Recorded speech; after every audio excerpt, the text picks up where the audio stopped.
예배에 참석해서 함께 하나님을 예배하고 말씀 듣는 우리 모두 위에 하나님의 크신 은혜와 사랑이 함께 하시기를 주님의 이름으로 축원합니다.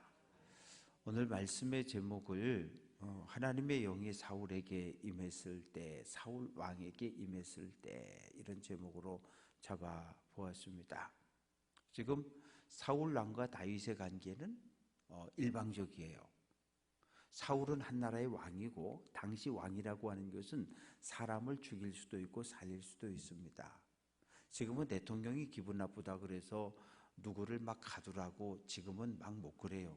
그런데 옛날에는 이렇게 한때는 우리나라도 저놈 갖다 가둬 그러면 갖다 가뒀어요. 저놈 죽여 그러면 죽인 적도 있었어요. 그런데 200년 전, 300년 전 조선시대에 가보면 왕은 말 그대로 백성을 죽이고 살리는 그런 주권자였어요. 누구든지 살릴 수도 있고 죽일 수도 있는. 우리도 그런 시대를 수천 년 살아왔습니다.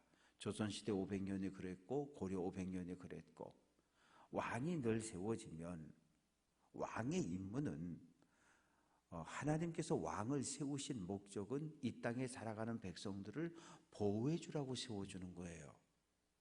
하나님이 이 땅에 대통령을 세우셨는데, 대통령을 세우신 첫 번째 목적은 이 땅의 백성들을 안전하게 보호해 주라는 거예요. 이 땅에 살아가고 있는 백성들이 어디에 있든 무엇을 하든, 이태원에 갔든 설악산에 갔든 강릉에 갔든 부산에 갔든 어디에 있든지 안전해야 하는 거예요. 그것이 대통령의 첫 번째 직무입니다. 백성들이 갑자기 뜻밖의 사고로 많이 죽었어요. 그러면 모든 공직자들은 무한 책임입니다. 왜? 공직이라고 하는 무게 때문에 그래요.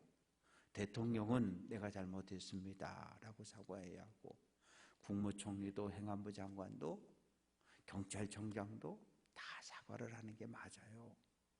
사과를 해야 국민들의 마음이 풀어지거든요. 풀어져요. 그런데 잘못한 걸 잘못했다고 인정하지 않으면 그 사이에 불신의 벽이 생겨버려요. 잘못한 거 분명한데 잘못했다고 말을 안 하면 안 믿기 시작해요. 지금 사울 왕과 다윗 사이는 이게 보통 가까운 관계가 아니거든요. 왜? 다윗은 블레셋의 침략에서, 골리앗의 공격에서 나라와 민족을 구원한 위대한 영웅이거든요. 골리앗이 나와서 외칩니다. 야! 이스라엘 군인 중에 가장 전쟁을 잘하는 사람을 하나 보내라. 그래서 나랑 1대1로 맞짱을 뜨자. 그래서 내가 지면 블레셋이 전부 이스라엘의 종이 되겠다. 마찬가지로 내가 이기면 이스라엘 사람들은 전부 블레셋을 섬겨야 한다. 40일 동안 나와가지고 소리를 고래고래 지르는데 아무도 그 앞에 나서질 않는 거예요. 왜? 눈에 딱 보니까 너무 커요. 6규빗 한 뺨.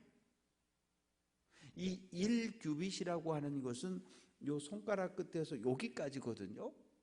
그래서 학자들은 45.5cm에서 한 53cm까지 그렇게 봐요.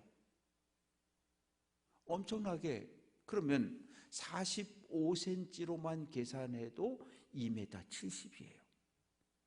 제가 1m 70이거든요. 1m 70인데 저보다 1m가 더 큰 거잖아요. 거기다가 한 뺨은 요걸 한 뺨이라 그러는데 요거 13cm로 계산하거든요. 2m 83이니까 와, 엄청나게 큰 거죠. 거의 제 키의 딱 2배 정도, 2배에서 한 10cm 정도 빠지는, 그렇게 키가 크고 기골이 짱하고 그런 사람이 나와 있으니 누가 그 앞에 전쟁하러 나가겠어요? 모두 다 안 나가고 있는데 다윗이 감히 하나님이 택한 하나님의 군대를 모욕했다 하나님의 군대를 모욕하는 건 곧 살아계신 하나님을 모욕하는 일이다. 그래서 나가서 1대1로 맞짱을 뜨잖아요. 그런데 칼을 들고 나간 것도 아니고 창을 들고 나간 것도 아니고 아버지의 양을 돌볼 때 사용하던 물매라고 하는 걸 들고 가는 겁니다.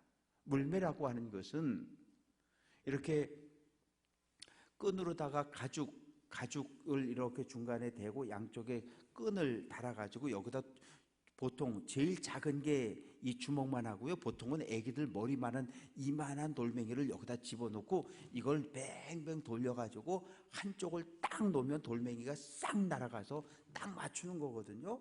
근데 생각해 보세요. 애기들 머리만한 돌멩이를 던졌다고 생각하면 그거 제대로 맞으면 죽습니다. 죽어요. 그래서 우박이 하늘에서 떨어지는데 뭐 10cm짜리 우박이 떨어지면요, 그거 맞으면 사람도 죽고 차는 이렇게 뻥뻥 눌리고 짐승도 맞으면, 가축도 맞으면 죽거든요. 왜? 하늘에서 떨어지는 속도가 세기 때문에 그냥 맞으면 죽어요. 그런데 다윗이 가서 뱅뱅 돌려가지고 딱 놨는데 이게 날아간 거잖아요. 그런데 하나님이 날아가는 걸 그냥 갖다가 골리앗 이마에 꽉 맞춰가지고 골리앗을 죽였어요. 사울 왕이 병사들을 모아놓고 누구든지 골리앗과 나가 싸워 승리하면 상금을 많이 주겠다. 내 딸을 줘서 사유로 삼겠다. 그리고 전쟁에 골리앗과 싸워 승리하는 사람의 집, 아버지의 집, 그 가문은 세금을 면제해 주겠다. 그래도 아무도 안 나간 거거든요. 얼마나 다윗이 위대한 일을 한 겁니까? 그래서 골리앗 장군이 쓰러졌고 달려가서 칼을 뽑아서 목을 베고, 그러자 블레셋 군대가 놀래서 다 도망가고 이스라엘 군대가 쫓아가서 가사와 블레셋 땅까지 쳐들어가 가지고 공격을 해서 큰 승리를 했습니다. 그런데 문제가 생겼어요. 보통 우리가 전쟁에 승리하고 돌아오면 로마 군인들도 장군이 백마를 떠그덕 타고 들어오고, 그렇게 하면 양 도로가에 여인들이 나와서 노래하고 찬양하고 막 그러잖아요. 우리는 어떻습니까? 올림픽에 가서 메달 따고 들어오거나 월드컵 가서 공 차가지고 뭐 상 받고 들어오면 이 공항에서부터 시작해서 이 서울 시내를 퍼레이드하고, 우리도 그런 일들을 많이 봤잖아요. 그런데 사울 왕과 다윗이 함께 행진을 하고 가는데 여인들이 막 노래를 부르는데 노래 가사가 사울의 가슴을 꽉 찔러버린 거예요. 무엇입니까? 사울 왕은 1000명의 적군을 죽였는데 다윗은 10,000명의 적군을 죽였다는 거예요. 그 말 한마디가 사람의 기분을 많이 나쁘게 해버렸어요. 그래서 사울 왕은 그때부터 속이 부글부글 끓는 거예요. 왜? 아니, 나 죽으면 내 뒤를 이어서 내 아들 요나단이 왕이 돼야 되는데 백성들의 마음이 다윗에게로 돌아가면 내 아들 요나단은 왕이 될 수 없잖아요. 지금 다윗은 뭘 잃어버린 거예요? 이스라엘 12지파 백성들이 모여가지고 투표해서 사울을 왕으로 세웠습니까? 아니잖아요. 누가 세웠습니까? 하나님이 세우셨어요. 하나님이 사울을 택하셨고 사무엘을 통해서 기름을 부어서 이스라엘의 왕을 세웠단 말이에요. 하나님이 나를 이스라엘의 왕으로 세워줬다는 이 확신, 이 믿음이 흔들리기 시작하는 거예요. 뭐 때문에? 사람들의 말을 듣고서 다윗이 죽인 자는 만만이다. 다윗이 죽인 자는 만만이다. 기분이 확 나빠가지고 어떻게 합니까? 다윗을 죽이려고 해요. 사무엘상 18장 10절 말씀을 보면 하나님께서 부리시는 악령이 사울에게 힘있게 내림에 그가 집안에 이 옆에 있던 창을 들어가지고 다윗을 향해서 죽으라고 던져버립니다. 다윗이 깡총 2번이나 창을 피하고 도망을 가버렸어요. 어떻게 해요? 왕은 죽이려고 하고 다윗이 힘이 있습니까? 힘이 없어요. 이미 전국에 지명수배가 돼서 다윗을 보거나 보는 사람 신고해라, 다윗이 어디에 숨어 있는지 아는 사람 신고해라, 이미 왕의 지엄한 명령이 전국에 퍼졌고 다윗은 라마로 갑니다. 라마는 사무엘 제사장의 고향입니다. 그래서 라마에 가서 사무엘 제사장을 만나. 왜? 사무엘 제사장이 다윗의 머리에 기름을 부어 이스라엘 왕을 세워놨거든요. 그래서 찾아가서 사울 왕이 나를 죽이려 하니 어찌하면 좋겠습니까? 어떻게 하면 좋겠습니까? 근데 사무엘은 이미 그 마음속에 하나님이 그 사울 왕이 하나님 말씀에도 불순종하고 왕이 하면 안 되는 왕이 제사장 역할까지 하려고 하는 것을 보고서 이미 사무엘도 이 사울과 거리를 두었어요. 또 하나님은 뭐라고 말씀하십니까? 내가 사울을 왕으로 세운 것을 후회한다. 하나님께서 후회한다고 이야기하니까 사무엘은 마음이 아팠어요. 그래서 사울 왕을 떠납니다. 내가 다시는 당신의 얼굴을 보지 않겠다. 그리고 간 곳이 고향 라마입니다. 다윗이 쫓겨와서 이차 저차 그간의 이야기를 전하면서 어떻게 하면 좋겠습니까? 나 어디 숨으면 좋겠습니까? 나와 함께 가자. 라마에 있는 나옅, 라마 나옅이라고 하는 것은 나옅은 기숙사입니다. 기숙사. 요즘 표현으로 기숙사예요. 무슨 기숙사입니까? 여기 라마에 신학교가 있었던 거예요. 사무엘이 이 선지자들을 훈련하는, 선지자가 되기를 원하고 신실한 믿음의 사람으로 나시린으로 살아가기를 원하는 젊은 사람들을 불러 모아서 거기에서 율법을 가르치고 기도하는 법을 가르치고 제사법을 가르치는 이 신학교가 있었는데 거기 그 학생들이 자는 기숙사를 나옅이라고 불렀던 거예요. 여기서 나와 함께 지내자라고 이야기합니다. 그런데 라마라고 하는 이 땅은 베냐민 지파에 속해 있는 땅입니다. 아니 좀 도망을 치려면 저기 므낫세 지파로 도망치든지 맨 꼭대기 단 지파로 도망가든지 요단강을 건너서 르우벤 지파로 도망을 가야 되는데 이 다윗은 라마로 갑니다. 왜? 거기 사무엘 대제사장이 있기 때문에. 그래서 이제 막 보고가 들어오는 거죠. 112, 114, 119 해가지고 막 들어오는데 다윗이 라마에 숨어 있다는 거예요. 사무엘과 같이 있다는 거예요. 그래서 오늘 성경은 전령을 보냈다 그러지만 사실은 군대를 보낸 거예요. 뭐 하라고? 다윗을 잡아오라고. 뭐 하려고? 죽이려고. 그래서 1차 전령들을 보냈는데 이 군대가 가보니까 선지자 무리가 신학생들이 줄을 지어서 오는데 그들이 예언을 하고 하나님을 찬양하면서 오는데 갑자기 하나님의 영이 다윗을 잡으러 온 군인들 모두에게 임한 거예요. 하나님의 영이 임했는데 이 사람들은 하나님의 영이 임하니까 하나님을 찬양하고 하나님께 영광을 돌리고 방언하고 그러다 그냥 우리가 여기 왜 왔지? 그러고 다 간 거죠. 그런데 그 군대들 가운데 하나님의 영이 임하지 않은 사람도 있었던 거죠. 가가지고 사울 왕에게 있는 그대로 이야기합니다. 잡으러 갔는데 사무엘도 보았고 다윗도 보았는데 하나님의 영이 임해서 전부 우리가 하나님을 찬양하고 영광 돌리다 우리가 그냥 왔습니다. 그래? 2차 군대를 보냈더니 그들도 갔다가 또 여호와의 영이 임해서 예언하다가 또 그냥 다 돌아오고 그 세 번째 또 다윗 잡아오라고 군대를 보냈더니 세 번째 간 군대도 하나님의 영이 임해서 모두 예언하다가 그냥 돌아오고 그래서 이번에는 사울이 직접 군대를 이끌고 가는 겁니다. 가는데 라마에 가까이 갔을 때 묻는 거예요. 사무엘과 다윗이 어디 있느냐? 예, 저기 라마 나옅에 있습니다. 그런데 거기에서 여호와의 영이 임해버립니다.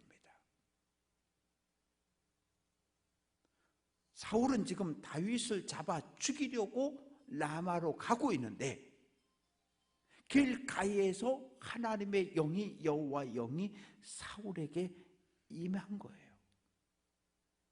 다른 첫 번째, 두 번째, 세 번째 보냈던 군인들은 사무엘과 다윗을 만났을 때, 사무엘과 함께한 선지자들을 만났을 때 여호와의 영이 임했는데, 사울왕은 아직 사무엘 제사장을 만나지도 않았는데 하나님의 영이 임해서 이 길에서부터 이 예언을 하기 시작하는 거예요.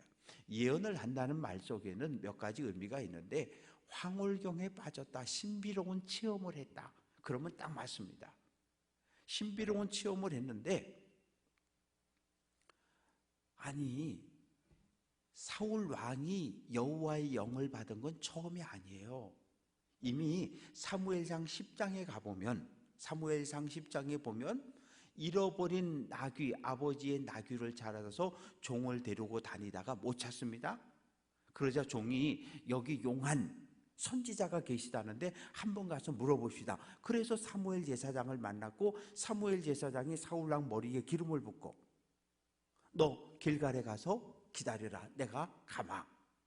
그래서 길갈에 갔는데 선지자 무리들이 오고 있었고, 그들이 여호와의 영이 임했을 때 사울에게도 여호와의 영이 임해서 사울이 예언을 했어요. 그래서 그때 백성들에게 소문난 말이 있는데, 사울도 선지자 중에 있더라 라고 하는 속담이 퍼진 거예요. 근데 그때 여호와의 영이 임한 건 좋은 거예요. 왜? 하나님께서 사울을 이스라엘의 왕으로 선택했다는 징표로서 성령이 임했기 때문입니다. 마치 마가 다락방에 예수님이 12명의 제자로 선택을 했어요. 예수님이 직접 부르신 거예요. 보통 그 당시 제자를 뽑을 때 이 랍비, 율법 교사들이 제자를 뽑을 때는 가말리엘 랍비가 제자를 모집한다 그러면 사람들이 막 몰려오는 거예요. 그러면 그 중에서 시험 봐서 테스트하고 면접해가지고 제자들을 몇 명 뽑는 거거든요. 그렇게 뽑는 거예요. 근데 예수님은 그렇게 안 뽑으셨어요. 이렇게 지나가다가 세관에서 근무하고 있던 마태한테, 야 마태, 너 나 따라와. 마태가 세모소에다가 사표 던지고 그냥 예수님 따라오는 거예요. 바닷가 갔는데 베드로, 야고보 거기서 그물 던지고 있고 그물 손질하고 있으니까 나 따라와, 사람 낚는 어부가 되게 해줄게. 그러자 배와 그물 던져두고 예수님 따라간 거예요. 삶의 현장에서 열심히 직장에서 일하고 있다가 예수님을 만났고, 예수님을 주님으로 고백한 것도 아닌데 예수님이 그냥 제자로 부르신 거예요. 하나의 공통점은 있을 겁니다. 12명의 제자 모두의 마음속에 하나님의 나라를 사모하는 마음이 있었고, 하나님이 다스리는 나라가 이 땅에 세워지기를 간절히 구하는 뜨거운 열정들이 있는 것을 예수님이 보셨을 거예요.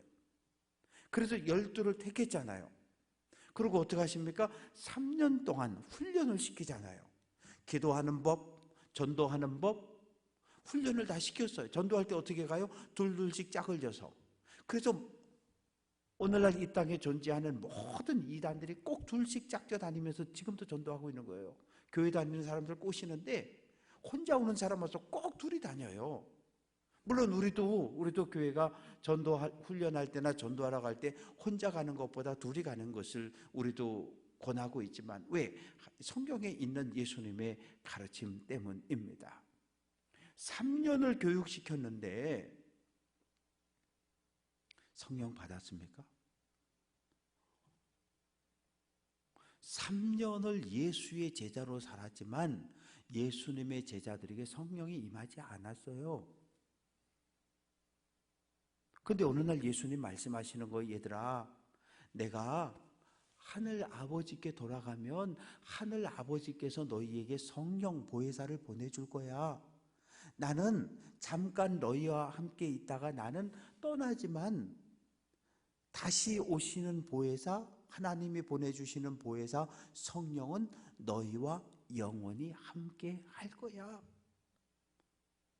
그리고 나서 십자가에 죽으셨고 무덤에 장사되고 사흘 만에 다시 살아나고 40일 만에 하늘로 올라가셨고, 40일 만에 하늘로 올라가시고 그리고 열흘이 지나서 오순절이 되었을 때 마가의 다락방에 모여있던 120명 모두에게 성령이 임했습니다. 성령이 임하지 않으면 주님의 일을 할 수가 없어요. 성령이 임하지 않으면 내 힘 가지고 봉사하는 거 이거 얼마 못해요. 성령이 임하니까 베드로와 사도들이 예루살렘 거리로 뛰쳐나가는 거예요. 유대교인들이 무섭고 성전 경비병들이 무서웠는데 이제 무서움과 두려움이 사라졌어요. 그리고 나가서 큰 소리로 외치는 거예요. 예수는 그리스도였다고, 예수는 하나님의 아들이었다고. 유대교가 대제사장이 십자가에 못 박아 죽인 그 예수를 하나님이 다시 살리셨고 우리가 예수 부활의 증인이라고 외치기 시작을 합니다. 무슨 차이입니까? 성령을 받았느냐 못 받았느냐예요. 성령이 임하면 그때부터는 내 생각, 내 의지대로 할 수가 없어요.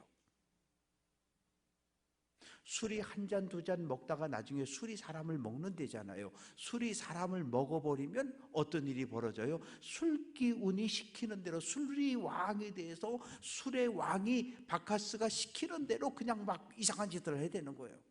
전부대 잡고 끌어안고 사랑한다고 그러고 막 그냥 차를 몰고 가다 여기 받고 저기 받고 안 하던 짓들을 막 하는 거예요.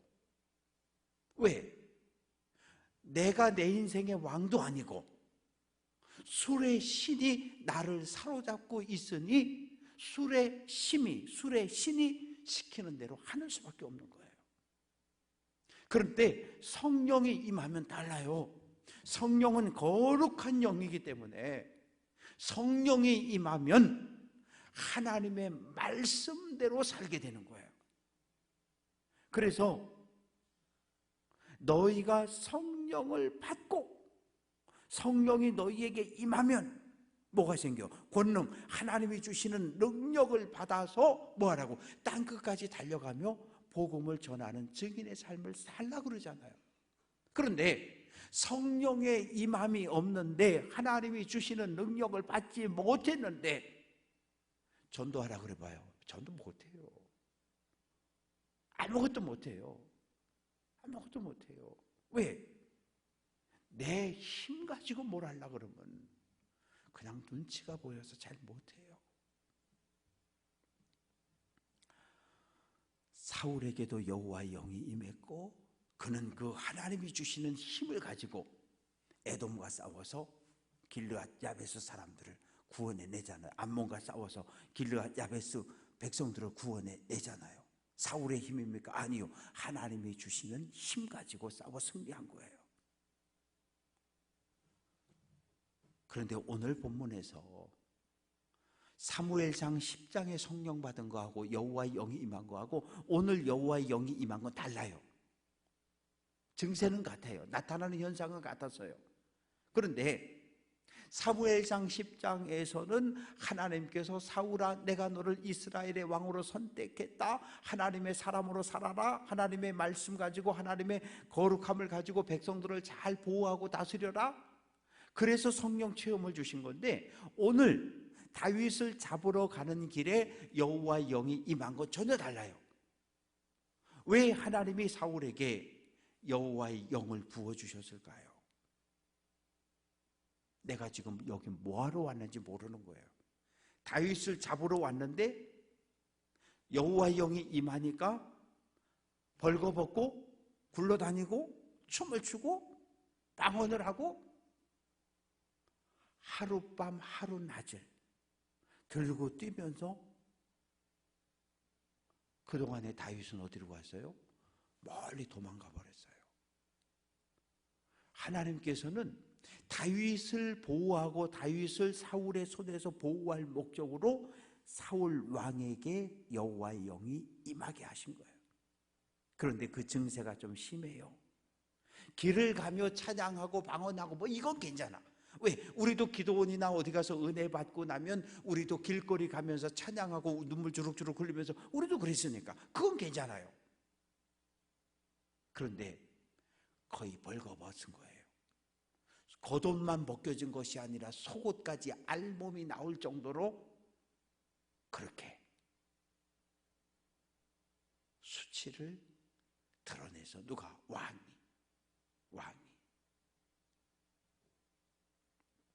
그리고는 어떻게 됐습니까? 탈진해서 쓰러졌어요.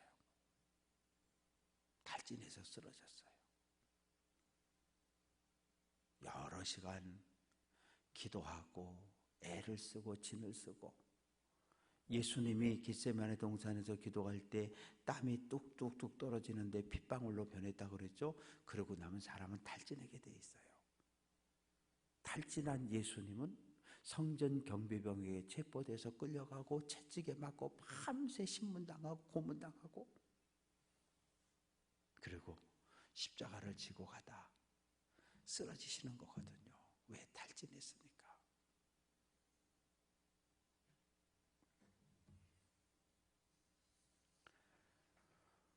이렇게 다윗을 잡으려고 했던 사울 왕은 수치와 부끄러움을 당합니다. 이스라엘 백성들 중에 말이 퍼졌어요. 사울도 선지자 중에 있느냐? 이럴 때 여기서는 사울이 제정신이 아니야, 미쳤어, 그런 의미로 사용이 되어진 표현입니다. 하나님은 이미 사울과의 관계를 끊으셨어요. 내가 너를 왕으로 세운 것을 후회한다. 그리고 다시는 사울 왕을 만나지 않겠다고 선언하고 라마로 돌아갔습니다. 여호와의 영이 사울 왕에게 임한 건 하나님의 영광을 위해서도 아니고 오직 하나님이 택한, 하나님 마음에 합한 다윗을 사울 왕의 손아귀에서 구원할 목적으로 하나님께서 사울에게 여호와의 영이 임하게 했습니다. 사랑하는 성도 여러분, 사도 바울은 우리에게 권면하지요. 술 취하지 마십시오. 성령으로 충만하십시오. 술 취하는 거하고 성령에 취하는 거하고 비슷한 게 많아요. 비슷한 게 많습니다. 근데 성령은 거룩한 영이에요. 성령은 진리의 영이에요. 하나님의 영은 깨끗합니다. 그래서 하나님의 영이 우리 안에 들어와 우리 마음속에 집을 짓고 성전을 짓고 좌정하시면 그 순간부터 우리는 못된 짓을 못해요. 하나님의 말씀에 어긋나는 행동 못하는 거예요. 하나님의 뜻에 반하는 행동 못하는 거예요. 하고 싶어도 할 수가 없어요. 그래서 술 끊은 분들 간증하는 얘기 들어보면요, 어느 날 기도하다 은혜 받고 나서 그 다음부터는 술 냄새를 맡으면 토한대잖아. 그렇게 좋던 술이, 수십 년 마셔도 그렇게 좋던 술이 은혜 받고 나니까 그 다음부터 술 냄새만 맡으면 토한대잖아요. 하나님의 영은 우리가 거룩한 삶을 살기를 기대하셔요. 그래서 성령을 받으라, 성령을 받으라. 예수님도 믿음의 사람들도 지금까지 우리보다 앞서 믿음의 길을 걸어갔던 선배들도 성령 받아야 돼, 성령 받아야 돼, 그렇게 말씀하신 거예요. 왜? 힘들거든요.